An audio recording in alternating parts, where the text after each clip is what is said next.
Hallelujah. Odofo me ma wakwa ba de ba oti ase senju medie iso. Awurade no kwafo yesra na wan ma homene so ya brabo mu. Ti de wo hwe ye nsoma de papa achi yin. Eni da oso se awurade de akibia nso. Be kra ye nso ahwe ye de etwa edemu nso wo Yesu Kristo din mu ne abompae. Amen.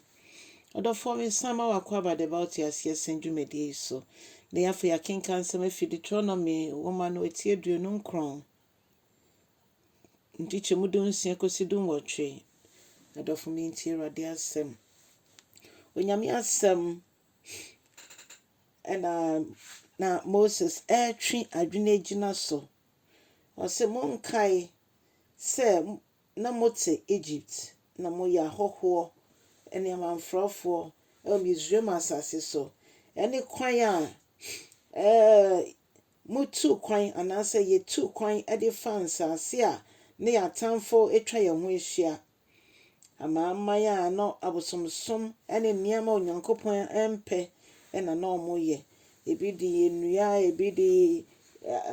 abo, ebi di sika na omodi anwenwen sa ohoni. Nemom mi Awurade de menemu hye apam foforo. Menemu hye apam foforo na apam no se obi biara ni ho a mepese obekọ saye mu eno tina menemu kọ apam nsa monsa kyerem fi makọ abone ho na mo bedi mi Awurade echi na eno na apam na masha afa mo ho no ebetimi abemu eno nti odofo Onyankopɔn esani aba behwe ne mma esanse enti saade anka me ne wonka yebewu wo yebone mu nanso Awurade esi abehwe ne mma to the extent to say we be a kwan ede ato baby a kwan enda no nam na dom so agye fi yourself mpotire nyina mu na wetutu ya na wonso esi yie sa brain na ye mpaibo nyina na say baby a wiase na ekeka kono ensem bebre bibie di adanse say Yesu Kristo ma ya etoso mienu no aba ne sa ewie doa ne sa le bisa ye ho say se me pa Yesu bebe biom na oji me so se mesiesie me ho a eyade a oji tumu ampa anase eyasem kan bi keke odofo ma enye bibia eda wokoma so esomobo na etimi a check ya brabo me yehu se ye ne Onyankopɔn wa apam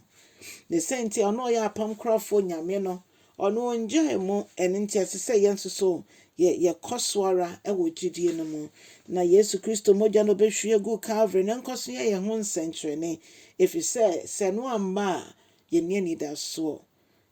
ye mpaibo nyina ne se Awurade be ma na dom na dɔɔso de ama ne mma ewo ewiye bre yi mu na ne ekoso wo wiase entwi ye ekiri mfi gidie no ho efise Israel fo esa bre no no mo de ho afrafra edom a omatamfo moko akoto omo no eno nti etwase ye ma ye ni da ho na ne edi kan ye nkonkofa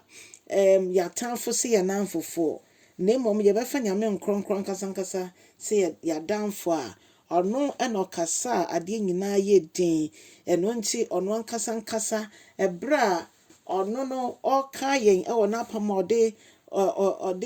one ne nkrofo apam no yenso so ye begina na ansem so na ne waka fa ye ho bia no yenso so yetimi agye ade ti odofo Onyankopɔn person ne wo ya apam ono de omu na apam so ne ekan na ne say onya na afem de na ohwe kwan say yenso so ye be ya afem de eno nti moma yenja ye ho nyina emfanto ne so no ye ho adwuma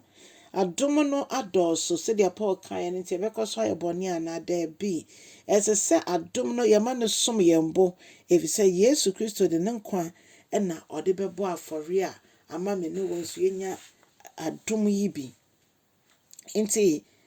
bomodian na share asam no pese woni me nyina eye osempakani adwuma eno nti twa asam no na ma ikokromoti agina wa eche se woni ye ya adwene a eche se yenkoso na megidi se ebrade nyina ehie mu wo line esui Onyankopɔn nam na apam foforo so aye Yesu Kristo so ena ode agye ye nkwa ɛno nti sɛ wofa Yesu a bɔmmɔden a na yɛ ne sesei a wafa Yesu nso a yɛbɔ mpae sɛ wobɛkɔ so atena wo mpanimfoɔ no ase na woasua Nyame asɛm. Nyabere ma wankasa wo ho wo ne Nyankopɔn ɛnyɛ nkitahodi a ɛmu ɔden na Onyankopɔn obɛtie wo sufrɛ na wayɛ wakoma so adeɛ nyinaa ɛde ama wo. Onyame nhyira wo na ɔnka wo ho na sɛ Yesu ama ɛna a yɛbɛhyia ɔkyena wɔ line no so Onyame ɛnka wo ho. Amen.